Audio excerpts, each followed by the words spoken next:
I'm Joni Patry, and welcome to my YouTube channel. Well, today I'd like to talk about the future of Canada, and with that we're also going to look at the chart of Justin Trudeau. And with this, we know that so much has been coming out about Justin Trudeau. I mean, it seems like every day there's a new scandal, something else. But when you're running for a political office, you know that the truth has to come out. At least the opponents are adamant about getting the truth out so that their chances are much better, because we have the elections in Canada coming up here very soon, October 21st of 2019. So looking at the chart of Canada and looking at the chart of Justin Trudeau, we can see a lot of what's about to occur and what will be evolving. But I don't think that I can make an adequate prediction for the new Prime Minister based on the fact that we do not have the birth data of the other two contenders, of Maxime Bernier, as well as the other contender, which is Andrew Scheer. So with those two contenders, I do see some strengths. Of course, to get this far in an election, there's got to be strengths in the chart. But let's just focus on Trudeau for now, and we will see pretty much where the outcome is headed, especially for Canada. So putting up the charts for Canada, I have Canada's birth July 1st, 1867. And the time I'm using is 12:05 p.m. Ottawa, Canada. And Justin Trudeau was born December 25th, 1971. And the time I'm using is 9:27 p.m. in Ottawa, Canada. So looking at this, we have a lot that we can discuss, because I find that when a political ruler's chart is connected to the country's chart by specific degrees, exact degrees, we know there's something powerful happening between him and the country, and it connects him as the leader. So looking at the chart of Canada, I see Mercury is at 12 degrees of Cancer. And when we look at the chart of Trudeau, his K2 is 12 degrees of Cancer. And interestingly enough, it is in his 12th house, which is secrets, secret agendas, and secret enemies. So consider these variables that we're talking about. Now, the other aspect that I think stands out and tells a big piece of the story is the fact that Neptune in the Canadian chart is 22 degrees of Pisces. And look where Trudeau has his moon, 23 degrees of Pisces. So, and actually, they're less than a degree conjunct, because Neptune in Canada's chart is 22:59 minutes, so it is 1 minute away from being 23 degrees. And that is where we have Trudeau's moon in the 8th house conjunct Mars. Moon Mars in the 8th house. The 8th house deals with disgrace, humiliation, and scandals. And that's what this country is bringing out. And I would have to say, with Neptune being from the Canadian chart, there's something of a very underhanded nature here. Something that is, I'd have to say, pretty corrupt. So it's so obvious. And not only that, the K2 Mercury conjunction, but going to the ascendant. The ascendant is Leo.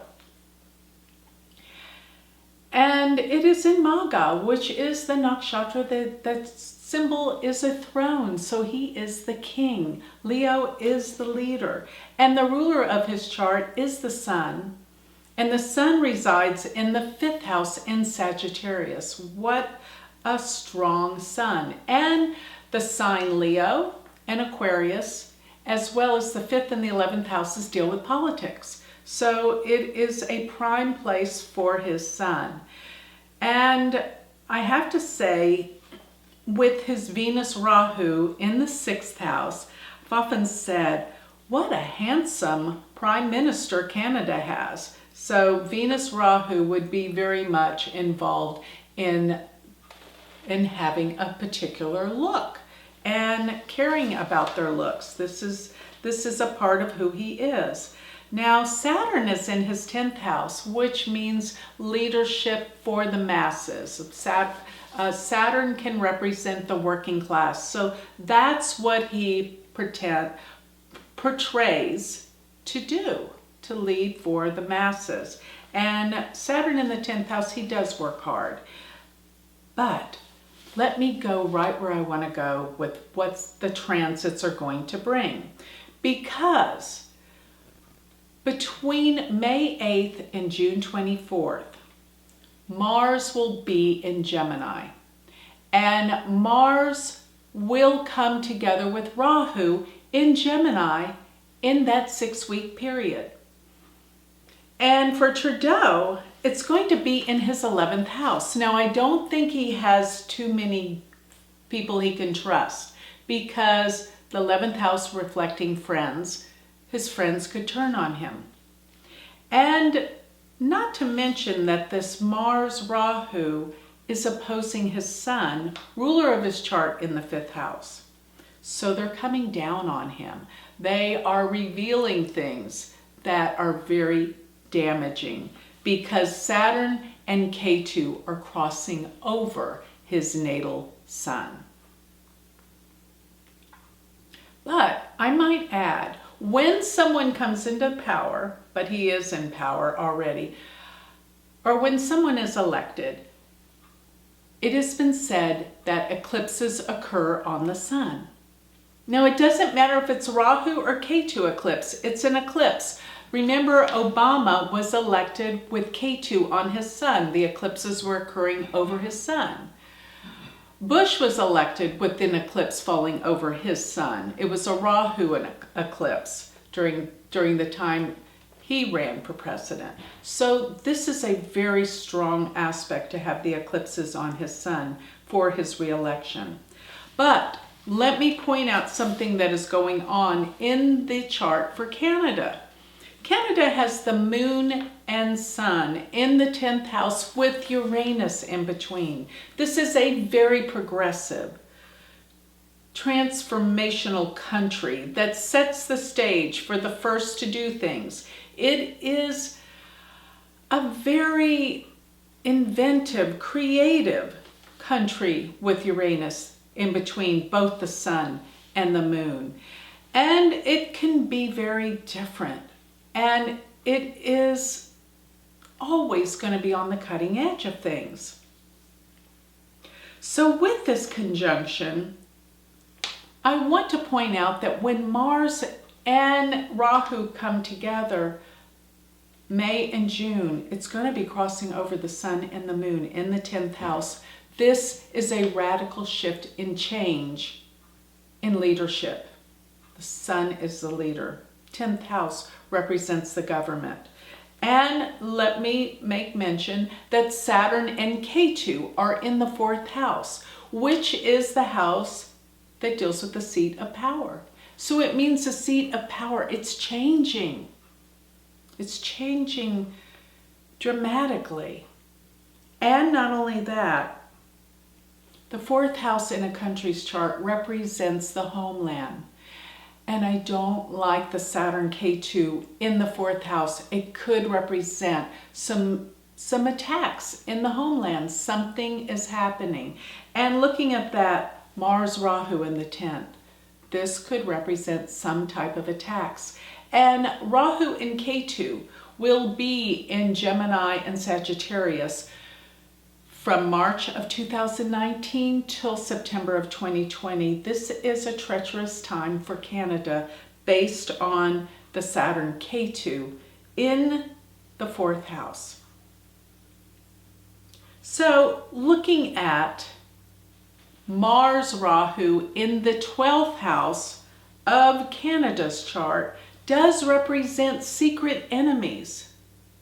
And the Saturn Ketu in the 4th house could represent that there are secret enemies hiding out in Canada that could cause an attack.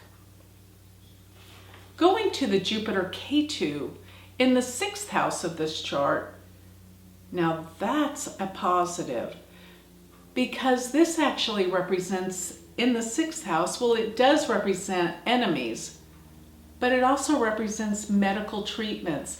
And Canada can be the place of some major medical cures or some inventions or realizations medically in Canada with Jupiter Ketu in the sign of Aquarius, Jupiter being in the nakshatra Shatabhishek, which means 100 healers. So there can be some amazing things come forth through this country, discoveries, medical discoveries. But Neptune, transiting Neptune, is right on Ketu in the 4th house.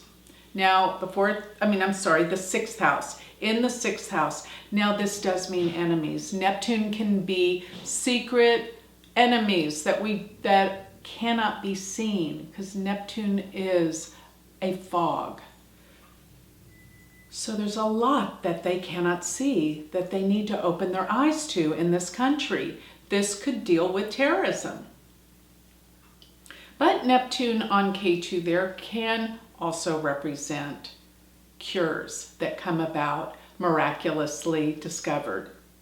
But I'm a little concerned about hidden agendas of foreigners in this country. Because remember, Rahu is foreigners. Rahu will be over the sun and the moon, transiting in the 10th house. But there is a Mars Rahu in the 12th house of foreigners. And this could have its effects on the conditions of Canada making deals with foreign countries. It doesn't look like it's going to be to the advantageous for Canada dealing with the foreign lands and countries. They could find that they create enemies, and secret enemies, I might add at that, with the Mars Rahu in the 12th. And Neptune is on Ketu aspecting Rahu. Very important. Now,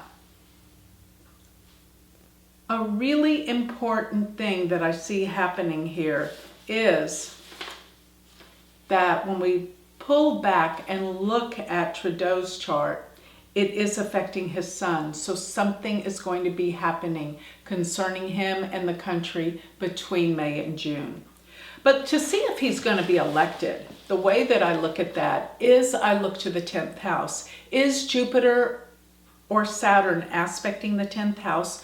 Primarily, we need both of them to make a strong prediction for the re-election.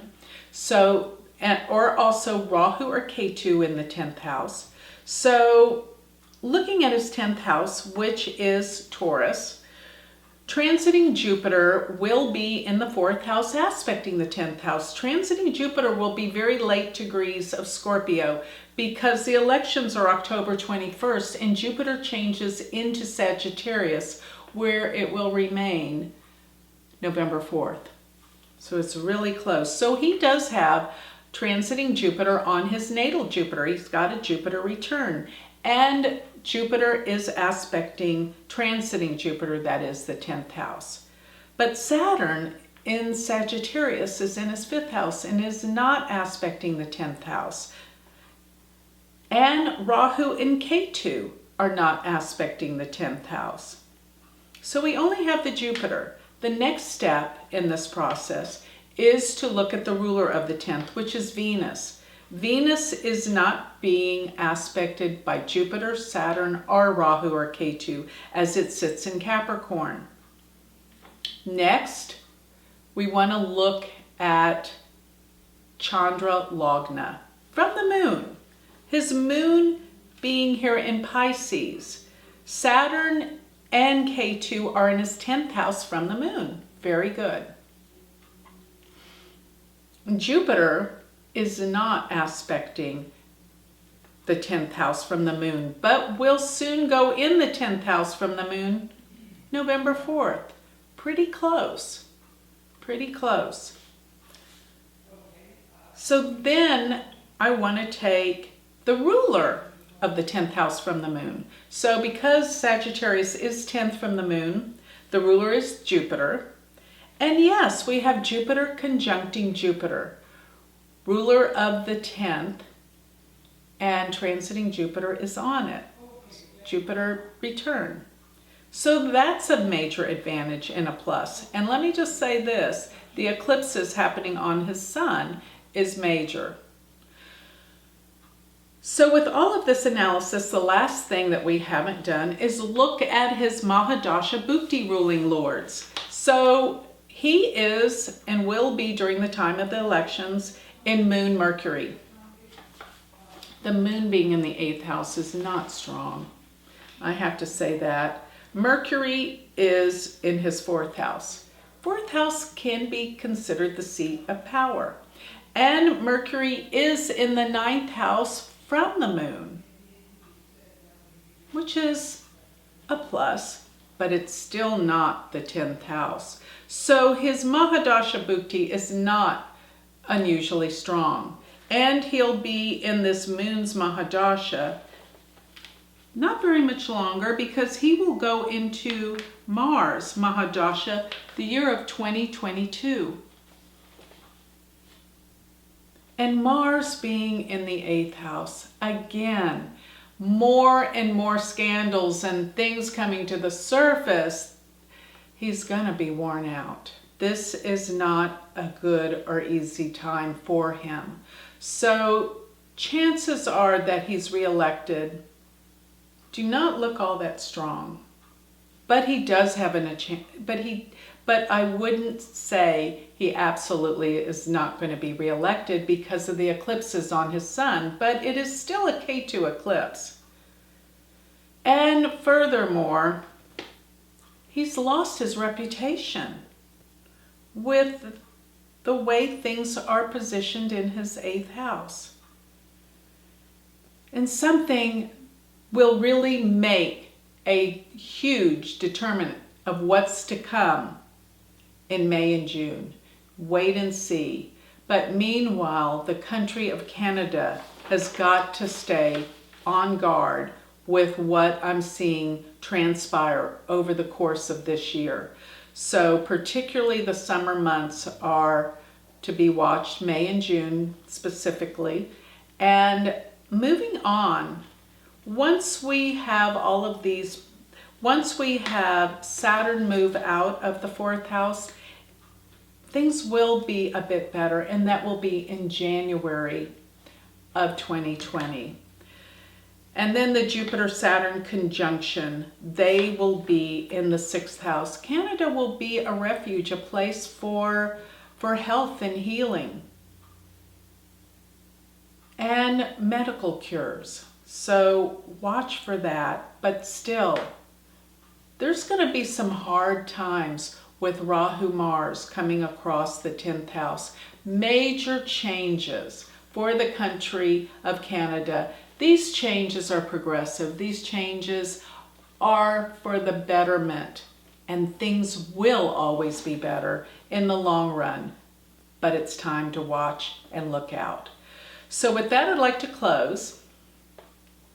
If you would like to learn more about Vedic astrology, like to learn Vedic astrology, go to my university website, which is University of VedicAstrology.com. And if you would like to learn more about me or would like a reading, you can go to my website, which is galacticcenter.org. Thank you.